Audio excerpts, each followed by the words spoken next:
Marcus had worked at the Hillside Mall for 5 years, and he had come to dread Black Friday. Every year, the crowd seemed to grow larger, meaner, and more desperate.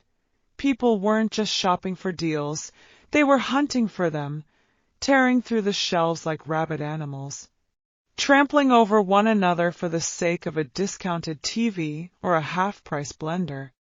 But this year felt different. The tension in the air was thicker, the greed more palpable. It was as if Mall itself was holding its breath, waiting for something terrible to happen. Marcus didn't want to be there. His manager, a heartless man named Doug, had pushed him to work the Black Friday overnight shift, promising time and a half and a bonus. But money didn't seem to matter as much when Marcus watched the endless line of people outside the mall, their eyes glazed with hunger. They were already banging on the glass doors, their faces pressed against the windows like animals in a cage. "Doors open in 5 minutes," Doug barked into his walkie-talkie. "Everyone brace yourselves."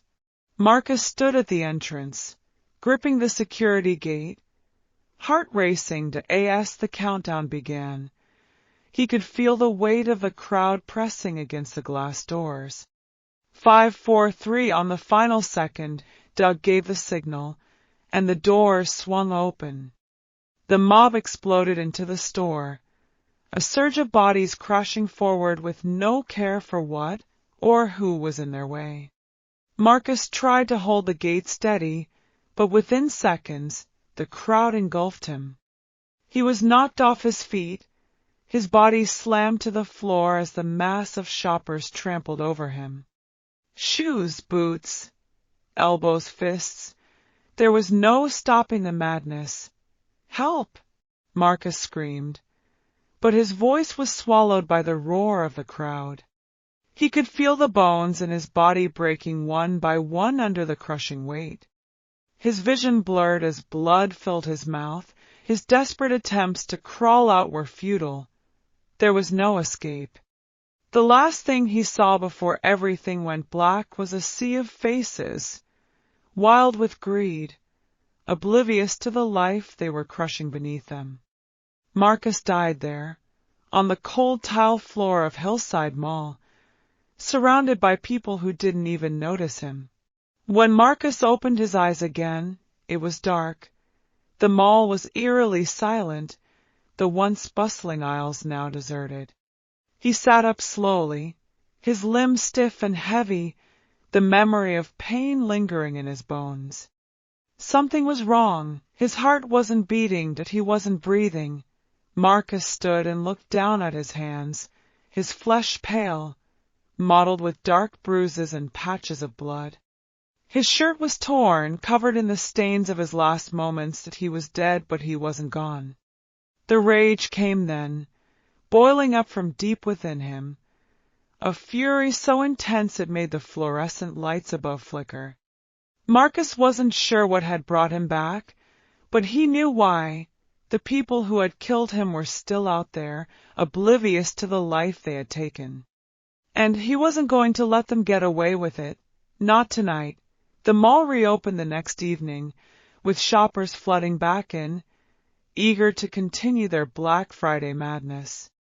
The bloodstains on the floor had been scrubbed away, and no one seemed to mention the unfortunate accident that had claimed Marcus's life.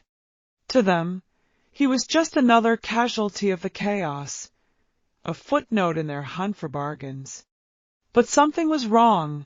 The air in the mall felt different, heavier, colder, and the shoppers, in their frenzied search for deals, began to feel it too. It started with the lights. They flickered more frequently, plunging the mall into brief moments of darkness. The escalators groaned and stopped working without explanation. Some of the shoppers complained of cold spots, as if icy hands were brushing against them. Then the whispers began, low, guttural, coming from nowhere and everywhere at once. "Help me!" At first, the shoppers dismissed it as a prank, some glitch in the system. But soon, Things escalated. One by one, people began to vanish. That a man browsing a clothing rack disappeared when the lights went out for just a second. A woman checking out a display of shoes screamed as something yanked her into the darkness of the fitting room, her cries cut short. When the lights came back on, there was nothing left, no blood, no signs of struggle, just empty spaces where people once stood. Panic set in as the remaining shoppers tried to flee, but the exits were sealed shut. The security gates slammed down, trapping everyone inside. The temperature dropped sharply, and a thick, unnatural fog rolled through the aisles. In the distance, the faint sound of footsteps echoed through the mall, slow and deliberate. Marcus had returned. His form was twisted now, his body contorted from the brutal way he had died. His eyes glowed with a sickly yellow light, and his once human face was a mask of rage and torment. He moved through the aisles with a cold, deliberate purpose, his ghostly form leaving a trail of frost in his wake. One by one, Marcus hunted them, the shoppers who had trampled him, who had ignored his cries for help, were now his prey. He dragged them into the shadows, their screams echoing through the empty halls. No one was spared. As the last of the shoppers fell silent, Marcus stood in the center of the mall, breathing in the cold, stale air. His revenge was complete, but his soul still burned with rage. This place, this mall, had taken his life, and now it was his to haunt forever. When the mall opened the next morning, there were no shoppers left.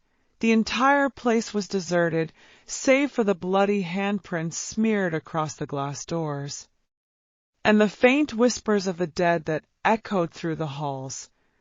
And if you listen closely, late at night when the mall is quiet, you can still hear Marcus's footsteps roaming the aisles, forever seeking the souls of those who had stolen his life on that Black Friday.